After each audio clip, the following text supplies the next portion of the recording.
Are we on the extreme edge of the money pit? I don't know, but at some point, you release the hounds, right? It's time to dig. After centuries of searching, the La-Gina brothers have finally found it. The Knights Templar treasure vault on Oak Island, packed with over $150 million in gold. But they also found a warning. Carved into the stone at the bottom of the vault was a 700-year-old message, and it wasn't a welcome. It's a curse that promises a heavy price for anyone who disturbs the treasure.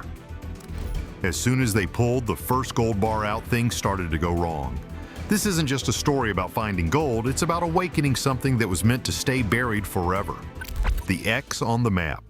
The Atlantic fog rolls in thick and low over Oak Island, a living thing crawling over the shoreline and swallowing the old wharf.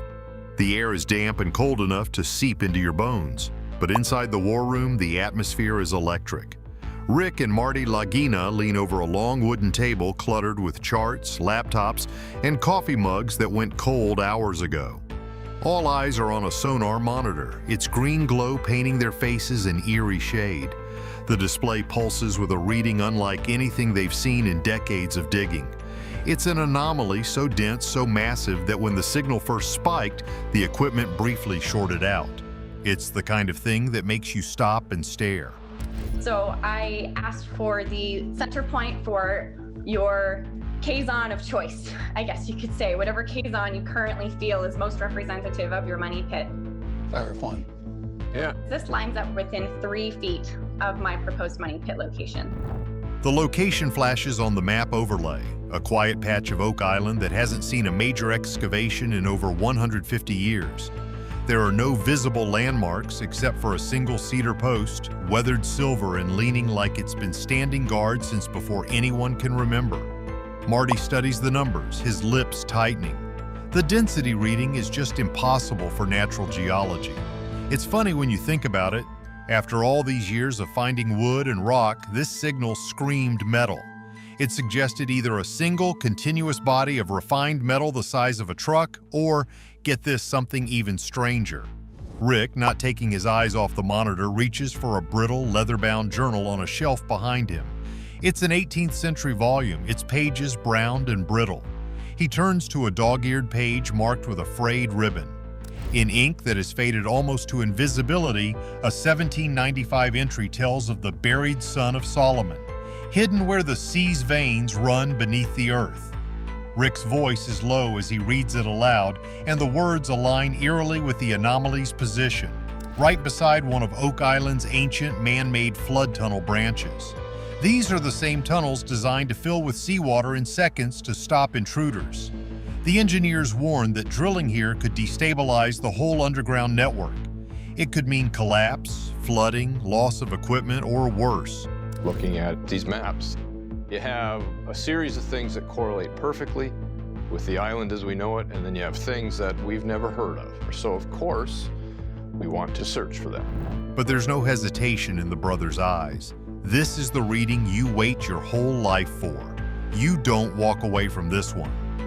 Hours later, the team is looking at another map. This time, it's a digitized 14th century maritime chart. Doug Crowell adjusts an overlay, and when the new coordinates line up, the room goes silent. A tiny pinprick of ink on the centuries-old map sits exactly over the anomaly. Faint, almost invisible, but there. And beside it, 2 Latin words, Sanctorum Holy Gold. This chart was drawn at the tail end of the Templar era.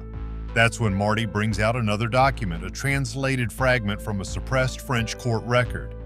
It tells of the final nights before the orders fall, when Templar knights loaded crates of crowned ingots aboard vessels bound for the land across the Sunset Sea.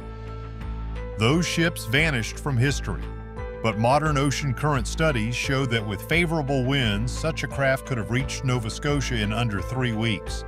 They could have slipped into Mahone Bay without ever being seen. The tech backs it all up.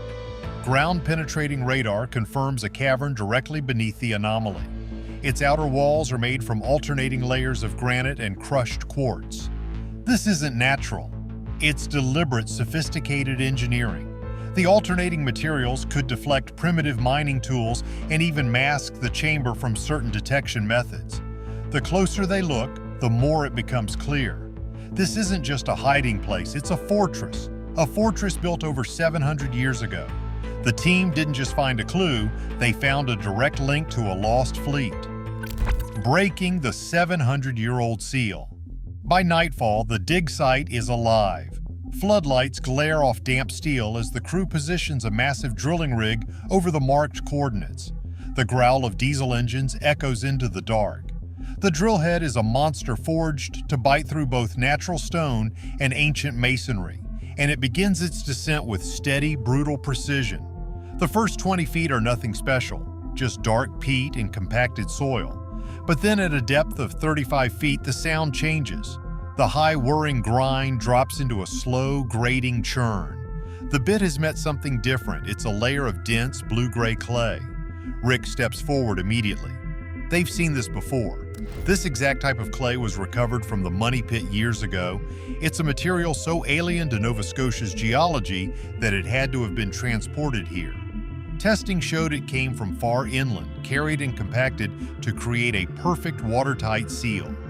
The problem with doing this the simple way, which with a long-reach excavator, is that we do not have a stable hole. I mean, if we had dug a big pit with stable sides, then we could go down and look at it. Think about the logistics of that. For 18th century settlers, it would have been impossible. They had no way to excavate, transport, and compact this much clay on such a scale. But for a medieval order with fleets, manpower, and engineering knowledge far ahead of their time, entirely possible. The drill chews deeper, and the air at the site grows tense. Then the slurry, the muddy mix of water and pulverized material, begins to come up. That's when someone notices the shimmer. Fine gold flecks are swirling in the return line, catching the harsh white light. Marty leans close, his eyes scanning. It's too pure to be natural. This isn't gold ore. This is refined gold, shattered into dust and suspended in the slurry. The excitement is immediate, but so is a feeling of unease. It's a whole different ball game now. The pumping slurry begins to bubble, but not chaotically. The bubbles rise in a slow, rhythmic pulse, almost like a breath. It's not a pressure leak they've seen before. This is a regular, measured pulse from somewhere deep below, as though the earth itself is answering their intrusion. Rick meets Marty's gaze across the drilling platform. Neither speaks, but the thought is the same. Whatever lies beneath Oak Island has just become aware of them. Then the winch groans as the latest core tube is hauled up. Nestled within the mud is the glint of something unmistakable. Not just a fragment, but a solid, worked surface. By the time the team carefully frees it from the muck, the weight in their hands tells them this is no ordinary find. Under the stark white glow of the field lab, a gilded panel lies in a tray. Its edges are warped from centuries of pressure, yet the surface is untouched by corrosion, as though it was sealed away from time itself. The centerpiece is a perfectly engraved cross, the cross patée of the Knights Templar. They were no longer just looking for treasure, they were holding a piece of it. 150 million reasons. The lab team works in near silence. When the first purity reading comes back, 99.9% gold, no one speaks. It is the exact same metallurgical signature found in coins minted under the Templar-controlled Portuguese crown in the early 1300s. The match is too precise to be a coincidence. This isn't just treasure, it's provenance. The engraved cross itself was a perfect match for carvings found in Tomer, Portugal, the last refuge of the Knights Templar. It was as if this panel had been lifted directly from a Templar reliquary and buried here. The decision is made to send a claw and camera down the borehole. The first thing it grabs onto feels heavy, really heavy. As it's raised into the light, everyone sees it. An ingot of solid gold, about the size of a shoebox, weighing nearly 60 pounds. Across its top face is a hand-stamped Crusader's cross. Trace spectrometry picked up micro-residues embedded deep in the metal.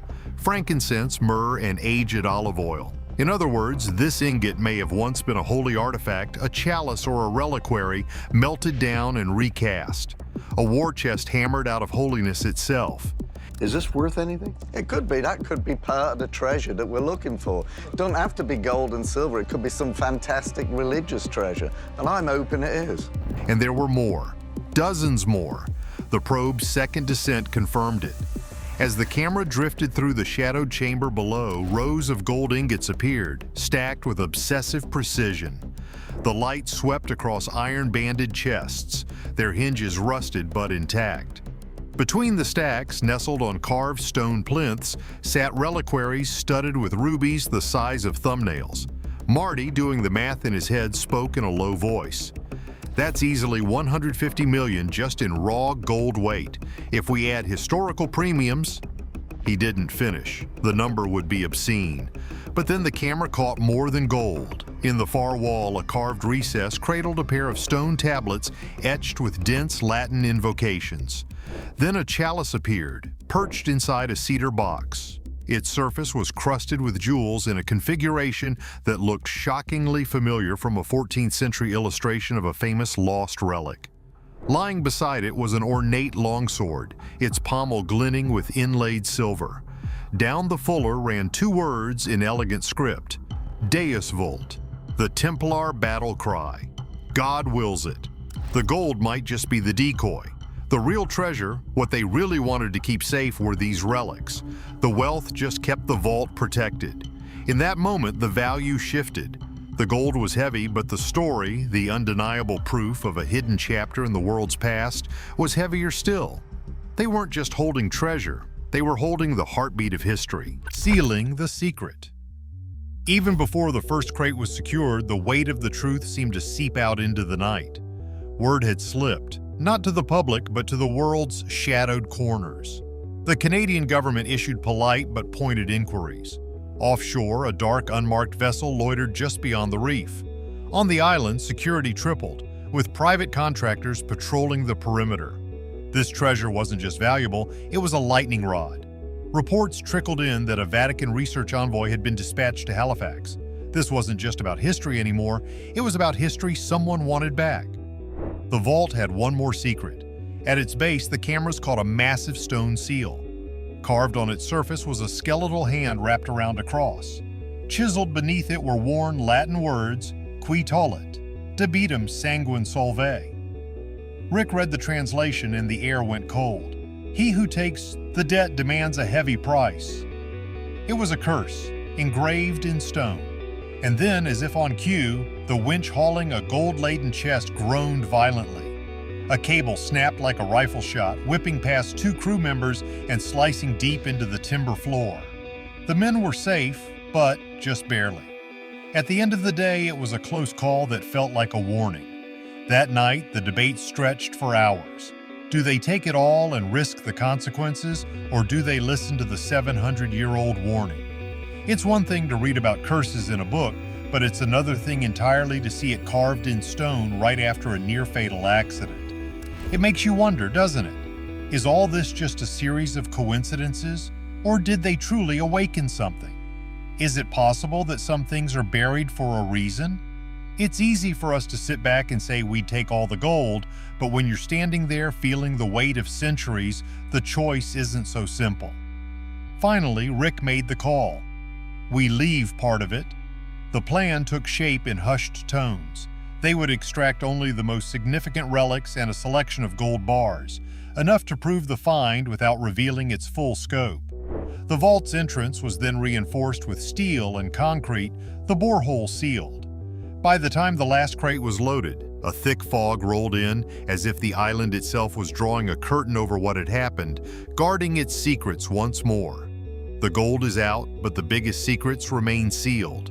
Was leaving some treasure behind a sign of respect, or the biggest mistake of their lives?